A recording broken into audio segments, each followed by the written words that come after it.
नमस्ते, study with Patil में आपका स्वागत है। दोस्तों, क्विक रिवीजन में आज हम देख रहे हैं संघ लोक सेवा आयोग, जिसकी स्थापना 1 अक्टूबर 1926 को की गई थी। मुख्यालय धौलपुर घर शाहजहाँ रोड, नई दिल्ली में स्थित है। उद्देश्य अखिल भारतीय सेवाओं और केंद्रीय सेवाओं के समूह ए और समूह बी की नियुक्ति कराना। कार्यकाल की बात करें तो अध्यक्ष व सदस्य दोनों का कार्यकाल 6 वर्ष या 65 वर्ष की आयु जो भी पहले हो होता है। हटाना राष्ट्रपति द्वारा हटाए जाते हैं। त्यागपत्र राष्ट्रपति को देते हैं। संरचना एक अध्यक्ष प्लस उतने सदस्य जितने राष्ट्रपति निर्धारित करें। सेवा शर्तें राष्ट्रपति द्वारा निर्धारित। वेतन भत्ते भारत की संचित नीति पर भारित होते हैं, पुनः उसी पद पर नियुक्त नहीं होते हैं। यूपीएससी सदस्य अधिनियम 1969 के द्वारा शासित होता है। यूपीएससी भारत की प्रमुख केंद्रीय भर्ती एजेंसी है। यूपीएससी के इतिहास की बात करें तो लॉर्ड कॉर्नवालिस सिविल सेवा का जन्मदाता। 1793 में कॉर्नवालिस कोड लिखा। 1800 में लॉर्ड वेलेजरी ने सिविल सेवकों को प्रशिक्षण देने के लिए कलकत्ता में फोर्ट विलियम कॉलेज की स्थापना की। 1806 में कोर्ट ऑफ डायरेक्टर्स ने इंग्लैंड के हेलीबरी में ईस्ट इंडिया कॉलेज की स्थापना की। 1854 में लॉर्ड मेकाले समिति ने प्रतियोगी परीक्षाओं के माध्यम से सिविल सेवकों की नियुक्ति की सिफारिश की। 1855 में लंदन में पहली सिविल सेवा परीक्षा आयोजित हुई। 1864 में रविंद्रनाथ टैगोर के भाई सत्येंद्र नाथ टैगोर सिविल सेवा परीक्षा पास करने वाले पहले भारतीय बने। 1912 में इस्लिंगटन आयोग भारत में प्रतियोगिता परीक्षा के आयोजन की सिफारिश करता है। 1922 में भारत के इलाहाबाद में सिविल सेवा परीक्षाओं का आयोजन पहली बार होता है। आगे देखें, 1923 में फरहेम लॉर्ड ली की अध्यक्षता में रॉयल कमीशन की स्थापना की गई, जिसने 1924 में अपनी रिपोर्ट में लोक सेवा आयोग की स्थापना की सिफारिश की, जिसके फलस्वरूप 1 अक्टूबर 1926 को रॉयल कमीशन की सिफारिश पर भारत शासन अधिनियम 1919 की व्यवस्था के अनुसार प्रथम लोक सेवा आयोग की स्थापना की गई, जो एक केंद्रीय लोक सेवा आयोग था। भारत शासन अधिनियम 1935 के तहत फेडरल सर्विस कमीशन की स्थापना की गई। स्वतंत्रता के बाद 26 जनवरी 1950 को संघ लोक सेवा आयोग को संविधान के तहत एक संवैधानिक दर्जा दिया गया। संविधान में भाग 14 के अंतर्गत अनुच्छेद 315 से 323 तक यूपीएससी व स्टेट पीएससी का प्रावधान किया गया है। यूपीएससी की संरचना की बात करें तो यूपीएससी में एक अध्यक्ष व कुछ अन्य सदस्य होते हैं जो राष्ट्रपति के द्वारा नियुक्त किए जाते हैं। साधारणतः आयोग में अध्यक्ष समेत 9 से 11 सदस्य होते हैं।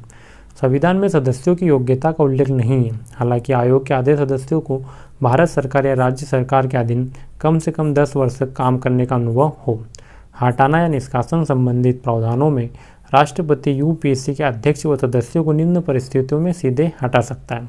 अगर उसे दिवालिया घोषित कर दिया जाता है, अपने पद के कर्तव्यों के बाहर किसी और वेतन नियोजन में लगा हो, अगर राष्ट्रपति ऐसा समझता है कि वह मानसिक या शारीरिक असक्षमता के कारण पद पर बने रहने के योग्य नहीं है। कदाचार के आधार पर हटाने के लिए राष्ट्रपति को मामला जांच के लिए सुप्रीम कोर्ट के पास भेजना होता है।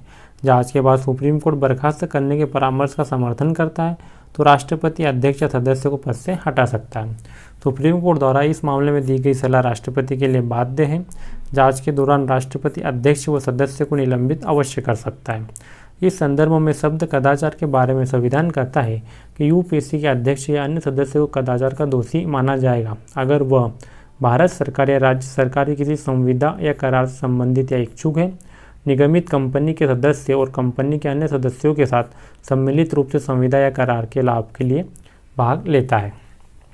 कार्यकाल की समाप्ति के बाद यूपीएससी का अध्यक्ष कार्यकाल के बाद भारत सरकार या किसी राज्य सरकार के अधीन किसी और नियोजन नौकरी का पात्र नहीं हो सकता। यूपीएससी का सदस्य कार्यकाल के बाद यूपीएससी का अध्यक्ष या राज्य लोक सेवा आयोग का अध्यक्ष बन सकता है, लेकिन भारत सरकार या किसी राज्य सरकार के अधीन नियोजन का पात्र नहीं होगा।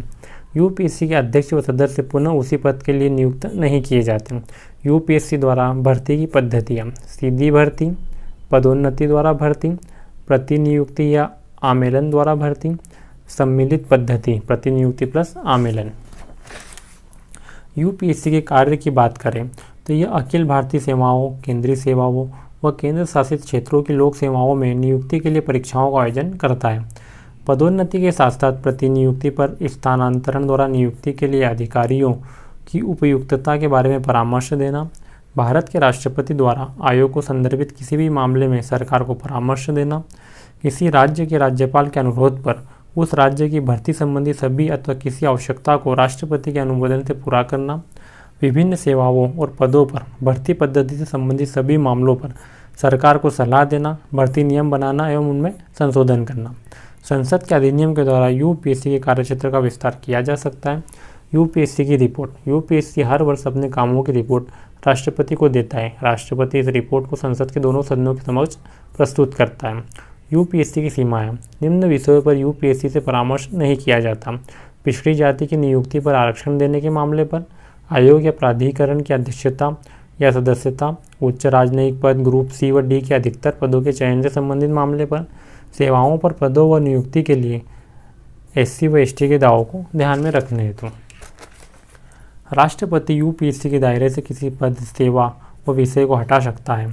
संविधान के अनुसार राष्ट्रपति अखिल भारतीय सेवा, केंद्रीय सेवा व पद के संबंध में नियम बना सकता है, जिसके लिए उसे यूपीएससी से परामर्श की आवश्यकता नहीं है, परंतु इस तरह के नियम को राष्ट्रपति को कम से कम 14 दिनों तक के लिए संसद के सदन में रखना होगा।